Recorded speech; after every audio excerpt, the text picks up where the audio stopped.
does the White House have any reaction to former President Trump calling Putin's move yesterday genius and smart? Well, as a matter of policy, we try not to take advice from anyone who praises President Putin and his military strategy, which I believe is what happened there, expresses an openness to lifting sanctions about the seizing of territory in Crimea, or at any point in time told leaders of the G7 that Crimea is a part of Russia, regardless if they are a former president. So there's a bit of a different tactic, a bit of a different approach, and that's probably why President Biden and not his predecessor was able to rally the world and the global community in taking steps against Russia's aggression. Is there any fear that statements like that could turn support for Ukraine into a more partisan issue among the U.S. public? By the former president? Yeah. I think that is up to members of the Republican Party to make the decision, to make the determination.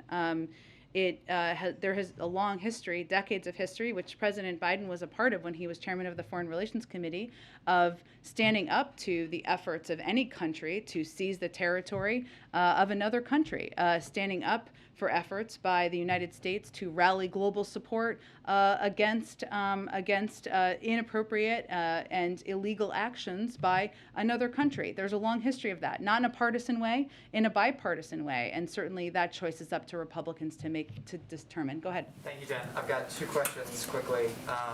The administration rolled out a list of sanctions against Russian oligarchs and elites. My question is, are any of them being sanctioned for the first time, or are these sort of repeat bad offenders?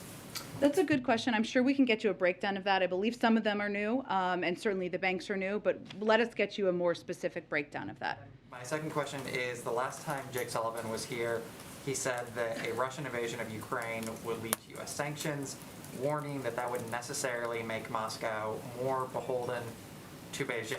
Obviously, both of those foreign powers aren't exactly the most friendly to us. So is the administration taking any steps or issuing any warnings to keep those geopolitical foes from aligning together and marching in lockstep? Well, long before the events of the last few months, we saw China and Russia moving closer together in some capacity.